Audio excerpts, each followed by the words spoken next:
আমাদের হয়ে গেল 3 নম্বর দিন, ঠিক আছে। তো আমরা আছি এখন ছত্তিশগড়। তো এইখান থেকে আমরা যাচ্ছি এখন অম্বিকাপুরের দিকে, তোমরা জানোই। তো চলো অম্বিকাপুরের দিকে যাচ্ছি। তোমার এখান থেকে আর মাত্র 51 কিলোমিটার বাকি আছে। আমরা ঘুমিয়ে পড়েছিলাম পাম্পে, ঠিক আছে, পাম্পে ঘুমিয়ে পড়েছিলাম। আর হচ্ছে ঘুমটুম থেকে এখন উঠলাম, এখন বাজে হচ্ছে 7টা, দেখো 7:02। তো এখন ঘুম থেকে উঠলাম, উঠে এইদিকে যাচ্ছি, ঠিক আছে, লোডিং পয়েন্টের দিকে যাচ্ছি। তো গিয়ে লোড ফোড করে নিয়ে আবার রাত্রে 4 বাজে একটু ঘুমিয়ে নিতে হবে, কারণ কালকে আমি ঘুমিয়েছিলাম না, অনেক ঘুম লেগেছে। তো সেই কারণে আমি আবার রাত্রে ঘুমিয়েছিলাম 1টার থেকে 7টা অবধি, 1টা 2টো 3টে 4টে 5টা 6টা 7টা, 6-7 ঘন্টা ঘুম হলো, ঠিক আছে। এবার এইখান থেকে গিয়ে আবার ওখানে গিয়ে রান্না বান্না করবো, না করবো, গিয়ে ঘুমিয়ে পড়বো আবার খেয়ে দিয়ে। তো রাত্রে যাবো, কাল খালি করে আবার কালকে কিছু লোড করে নিয়ে ব্যাস বাড়ি, ঠিক আছে। তো চলো আস্তে আস্তে যাই। সো গাইস, আবার সেই জঙ্গলের মধ্যে ঢুকছি, উত্তরপ্রদেশের গাড়ি হাইট নিচে দেখেছ। আবার সেই জঙ্গলের মধ্যে ঢুকছি আস্তে আস্তে ধীরে ধীরে, ঠিক আছে। তো কালকে এক জঙ্গল দিয়ে এসেছিলাম, কিন্তু অতটা না, জঙ্গলের মধ্যে রাত্রে ভাই গাড়ি চালানোটা উচিত না, ঠিক আছে। এবার এখন আর অসুবিধা নেই, এখন অতটা পরিমাণ হয় না, তাও পুলিশ তো এদিকে থাকে না, এদিকে যা হবে সব নিজের দায়িত্বে ভাই, সব কথা। হ্যাঁ, আর আমার একটাই দায়িত্ব, আমার সাথে কেউ গাড়ি পেঁচি মারলে আমি ভাই উড়িয়ে দেবো, আর নাহলে আমি ট্রেনে বেরিয়ে যাবো, যাই হোক, ঠিক আছে। আর যদি কোনো সময় দাঁড়ও করিয়ে ফেলে, গেট খুলবো না, কাজ ফাজ ভেঙে দেবে, আমরা ওদের মাথা ফাথা ভেঙে দেবো। আর ওরা যদি বন্দুক নিয়ে আসে, আমি মানে গাড়ি চালিয়ে দেবো, যা আমার আগা, ঠিক আছে। গাড়িতে উঠতে দেওয়া যাবে না কোনো মতে, এই হচ্ছে মেন বিষয়। গাড়িতে কোনো মতেই উঠতে দেওয়া যাবে না, গাড়িতে উঠতে দিলেই গান মারা যাবে। তো এই যে জঙ্গলের মধ্যে আস্তে আস্তে ঢুকছি ভাই, বুঝতে পারলো তো। আর ছত্তিশগড় জঙ্গলের জন্যই মনে হয় বিখ্যাত, নাকি কি জানি, সব জায়গায় বেশিরভাগ দেখছি জঙ্গল আর জঙ্গল আর জঙ্গল, বুঝতে পারলো তো, আর কিছুই না। আবার কিন্তু এই যে জঙ্গল বলে এইসব গাছ কাটবা সেটা ভেঙে ছেড়ে দেবে, হ্যাঁ, কোনো কথাই হবে না। ডালপালা ভেঙে নিয়ে যাও, শুকনো গাছ নিয়ে যাও, তাও ঠিক আছে, কিন্তু ওই দেখো এরা গাছের ডালফাল কাটতেছে, কিন্তু এইসব বড় বড় মোটা মোটা গাছ তুমি কেটে নিয়ে বিক্রি করবা, সেটার কাঠ ভেঙে ছেড়ে দেবে, চুলকানি না।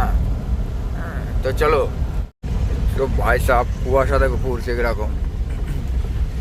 এদিকে একটু পাহাড়ি এলাকা তো, এই জন্যে মানে কুয়াশা পড়ছে, কিন্তু শীত নেই। আমরা কালকে রাত্রেও ফ্যান চালিয়ে ঘুমিয়েছি, কিন্তু সকালে উঠে দেখছি হালকা হালকা ঠান্ডা লাগছে, ফ্যান আর চালাতে হয়নি, কিন্তু গায়ে কিছু দিতেও হয়নি। রাস্তা কি রে ভাই, জাহান্নাম আমার করলা করে দিল, কয়লা পুরো এরকম রাস্তা হবে মনে হয়। আর এই দেখো আখ বাগান, আখ খ্যাত। গ্রামের মধ্যে তো এখন দেখা যাচ্ছে আর কি। আর আমরা যে রাস্তার পাশ দিয়ে যাচ্ছিলাম, চাষবাসটা দূরের কথা, কিছুই দেখা যাচ্ছিল না। আর কুয়াশা পড়ছে, এখন রোদ উঠেনি সেরকম মতন, এই দেখো কুয়াশা। রাস্তা প্রচুর ভাঙা, এই দিক দিয়ে তো জোরে যাওয়াই যাবে না। এটা পুরো গ্রামের রাস্তা, এখন এইসব রাস্তায় ঢুকতে হলেও ভাই রিক্স হয়ে যায়, বুঝলা। তো চলো, আর আমার যেখানে লোড করবো সেখানে হচ্ছে এখনও মোটামুটি 48 কিলোমিটার বাকি।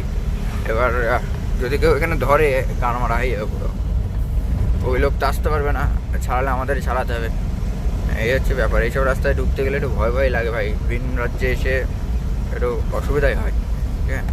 তো চলো আস্তে আস্তে যাই। সো গাইস, এই দেখো ওই পাহাড়ের এখান থেকে লোড হবে। আরে চোদনের রাস্তা রে,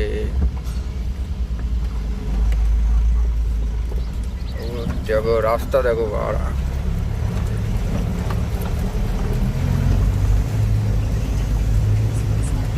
গাড়ির লেবরা তো বসে যাবে আসার সময়, ভয়।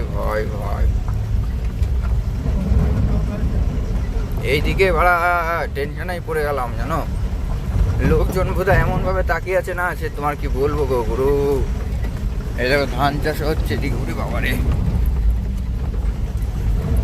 ধান চাষ হচ্ছে, সব কিছু হচ্ছে গো। ও ও ও ও ও ও ও ও।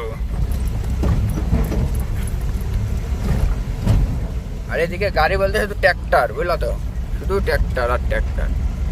সেই রাস্তায় ওনা যাওয়া যায়? এত খারাপ রাস্তা লেওড়া।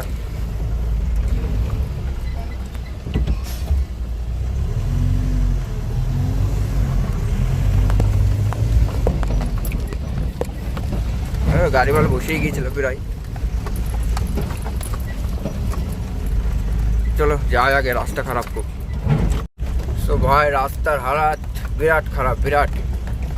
আর আমরা এখন পাহাড়ের দিকে উঠছি, বুঝতে পারলো? এবার এইদিকে যে এত রাস্তা খারাপ হবে আমি জানতাম না। 15 কিলোমিটার শুধু খারাপ না, এ মানে ধৈর্যের বাইরে খারাপ।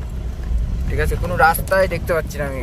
ম্যাপ, বোকাচোদা ম্যাপ, ওই ম্যাপের ভরসায় গেলে মানে একটা না একটা ভুলভাল হয়।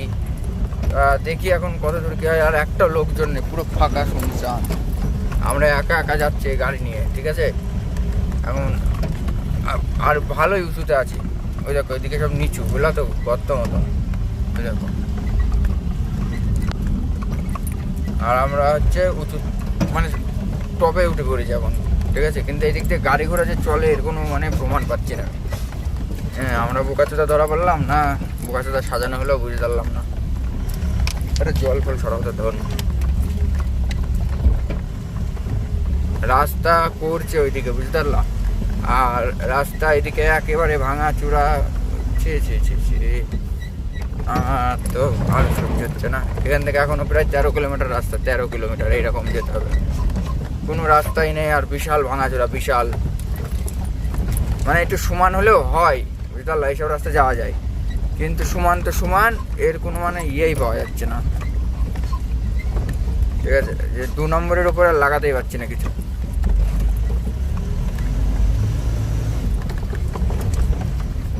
এই হচ্ছে ব্যাপার। চলো, আর এখানে যদি ফেসে ফেসে যাই, মোটামুটি আর এখান থেকে বেরোনোর পথ নেই, কোনো মতেই বেরোনো যাবে না।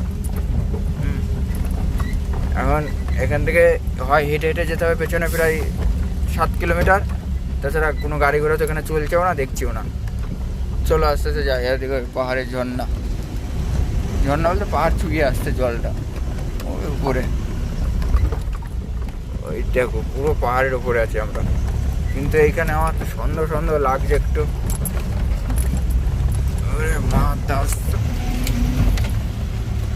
ভাই রাস্তা দেখো, কোথায় এসে ফেসে গেলাম বাল। এখন যদি কোথাও ফেসে যায় এইসব জায়গায়, বাড়া 20-21 টাকার ভাড়া আনতে এসে যদি ফেসে যায়, এখন চলে যায়। এখানে কোনো গাড়ি ঘোড়া নেই। এবার হয়তো নামবো এবারটা, ঠিক আছে।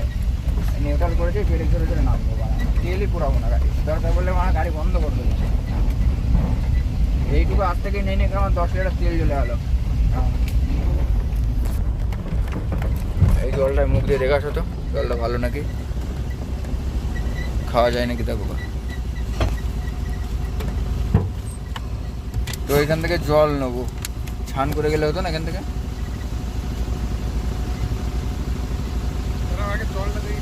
যাও যাও যাও যাও, মাতালছি রে, তুমি কিছু বোঝো না।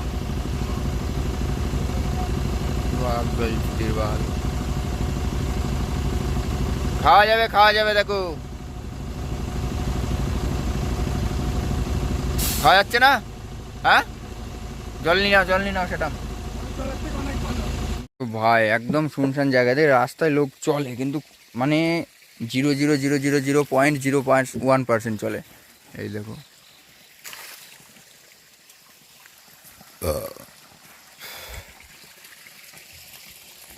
তো এই তো হচ্ছে ব্যাপার। এখন আমরা ধরো চিনি না এই রাস্তা, ঠিক আছে, এইসব জায়গায় দাঁড়ানোটা উচিত না। তো জল নেই গাড়িতে, বুঝলো তো, রান্না বান্না তো করতে হবে। তো জল নেওয়ার জন্য দাঁড়ালাম। আর এটা হচ্ছে পাহাড়ের জল, মানে স্বাদে গন্ধ অতুলনীয়। সব পাহাড়ের ফিল্টার করা জল এগুলো। হয়তো নোংরা জায়গা এগুলো, কিন্তু খাওয়া যায়, বুঝলো তো। না খাওয়া গেলে ধরো এটা এরকম করতো না, এরকম কোনো মানুষই তো করেছে, নিশ্চয় খাওয়া যায়। আয়রন নেই জলে একটু, দেখো এইদিকে দেখো, আয়রন একটুও নেই। তো এই তো হচ্ছে ব্যাপার। আর এই যে রাস্তা যে কি খারাপ, এই দেখো এরকম পুরো মাটির রাস্তা, পুরো মাটির রাস্তা পুরো, ঠিক আছে, পুরো এই রাস্তাটা হচ্ছে আর কি। এদিক দিয়ে দেখো জেসিবি দিয়ে কেটে রাস্তা করছে। আর এই দেখো হাম তো আয়া পাহাড় মে।